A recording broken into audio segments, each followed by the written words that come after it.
Hi, this is Cheryl back with you from Farmhouse Frugally. Today I'm very excited to be joining Sandra from the Schwowins Nest. She has put out a Christmas to Winter challenge, so make sure you go into the playlist in my description box to check out all the wonderful crafters and the creative ideas that they came up for this challenge. Now, if you are new to my channel, I do mostly furniture flips and crafts. I do dump hauls, especially with my husband. We have a wonderful selection at our local dump that we can take items for free, and therefore I then do a lot of trash to treasure. So if those are things that you like, I hope that you'll subscribe and stick around. Today we're going to go into this Christmas to Winter challenge. It was a little bit challenging to me because I had already decorated pretty much for winter instead of Christmas this year, so I had to get creative. But I had purchased a wreath. It was supposed to be an actual wreath, and I got instead this pressboard paper covered wreath in the mail. Thankfully got my money back. But anyway, I decided to make something out of that, and I took this piece of paper that I found in my stash with some glue stick and a sanding block, and I just went ahead and glued the paper to that wreath, took the sanding block, sanded around the edges until the paper was off of the edges so that I just had that completely round. And the little poem that's on there says, "Mr. Snowman, he was so tall, then he melted in the sun, and now he's so small." So I went through my stash. I found these cute little Christmas ornament boots, and I took a tongue depressor, painted it orange, and cut out a little carrot nose. And then I took the wire off the back of the ornaments and just hammered down. I wanted a little bit in the front, and then found a heart in my stash as well, and took my hot glue gun, and then I just went ahead and created a melted snowman on this wreath. So I glued the boots at the bottom, the heart in the middle, and then made it look like the carrot had fallen. And then I pulled out some cotton balls and put them at the bottom for melted snow. Now, I just went ahead and attached the original twine hanger that was on the wreath. Took out my Waverly wax to darken up the little orange nose because it looked just a little bit too bright for me, and pulled out a piece of fabric and then a bow that was burlap that I had on another Christmas item I'll be using later. So I just attached the bow, put a bow fabric on fabric bow on top of the burlap bow, and that was all there was to it. It was so cute, just something different. I hadn't seen anything like this, and I thought it would be really cute to make this Christmas wreath and Christmas ornaments into a melted snowman. So I am moving on now to project number 2. This was actually a trash to treasure. My husband had picked this Christmas tree up at our local dump, and it is just a Christmas tree made out of wire, and it had some Christmas ornaments on it. I removed the Christmas ornaments and some of the metal pieces. I wasn't quite exactly sure how those metal pieces worked anyway, so it was probably broken, but it didn't matter because I really just needed the wire form, and then I attached the base to the Christmas tree with some wire to make that secure. I think I'll be able to use those other metal pieces later for a wreath, but once I got this together, I took out a beautiful sweater I had in my craft room, and I just threw it over that to see what it would look like, and decided that was the look I was going for. So I cut the sleeves off of the sweater, took out my glue gun, and I just went ahead and hot glued the arm openings that were left, and then turned the sweater inside out. Once I put that on the frame inside out, then I was able, between the scissors, the hot glue, and then a needle and thread, and I used pretty much an embroidery thread for this because it was a little bit thick.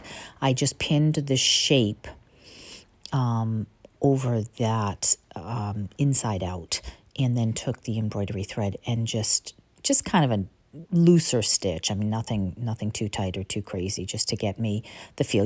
I could probably have put it on my sewing machine, but I just finished that quickly. I flipped it back right side out, and then it fit perfectly on that frame. And, if I wanted to have it for Christmas, I can just take the sweater off. And if I want it for winter, I can just put the sweater right back on.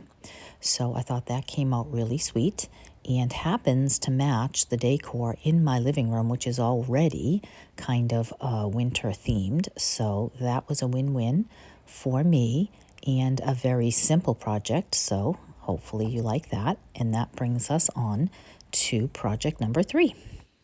Now, I think this is my most creative one. This is what kind of started it all for me, got my creative juices flowing.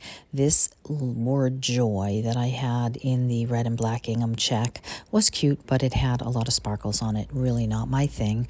So I decided to take the X-Acto knife and, with a little bit of effort, going back and forth a number of times, separated the letters from one another and then pulled out some white, I think this is a car cloth of some sort that you get at the dollar store, and some blue and white fabric, and I cut some of that fabric, and using my glue gun, I covered each of the letters and then pulled out a bead. So I think you're going to be able to figure out just in a minute what it is I'm making, but I covered the Y with the fabric first, and that was really it was the letter Y upside down that gave me the idea. Once I had that completely covered, that to me looked like a hat. So once I had the hat, I needed to take out the O and make the face. I simply took the bead and some hot glue and put that right on. And then I attached the hat right above the nose.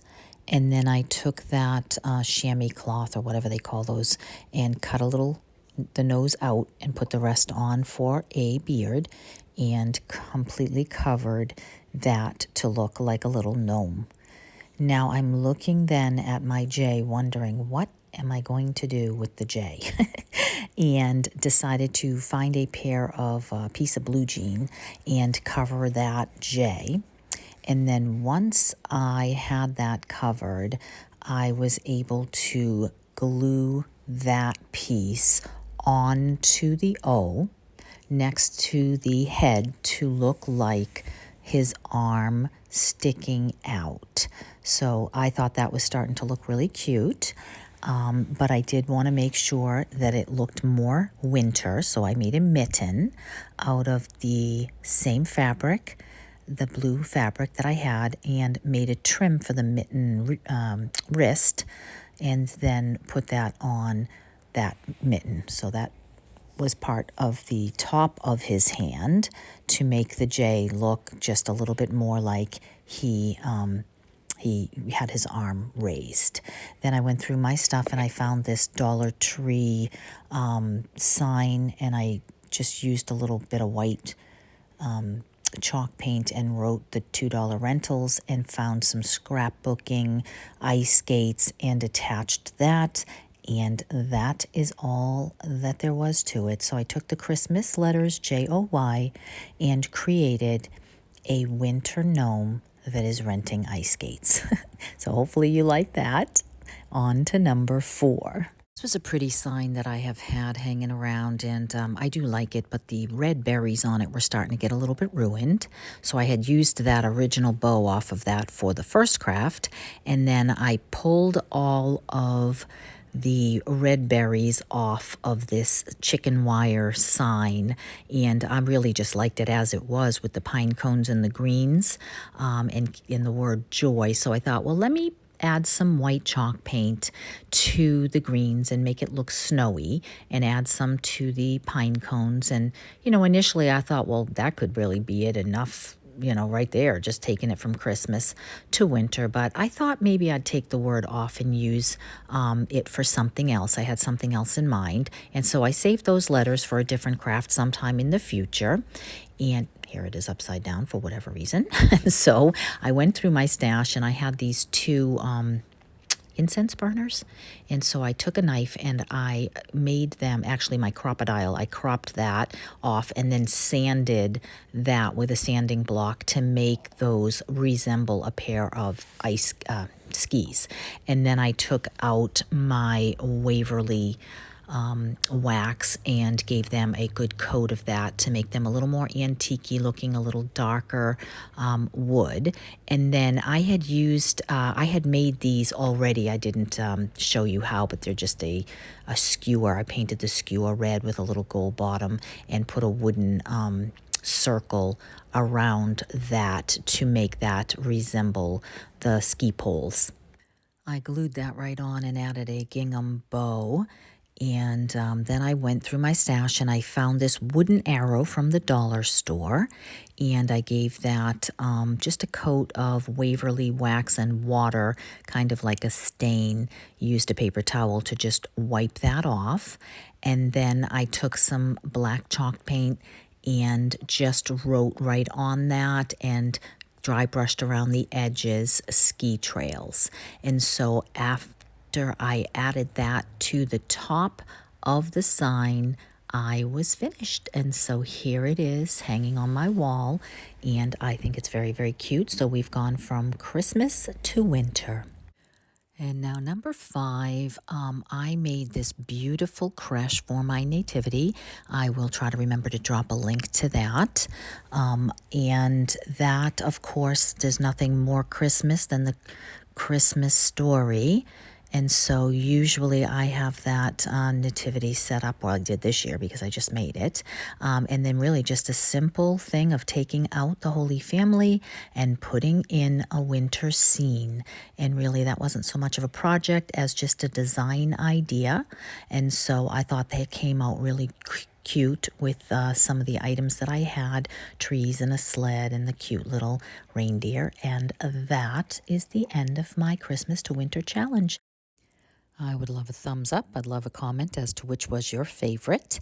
And please stop by again to see another challenge hosted by Corey at Desert DIY. This is an ugly duckling furniture flip for January 30th. Stay tuned and I'll see you in the next one. Thanks for stopping by.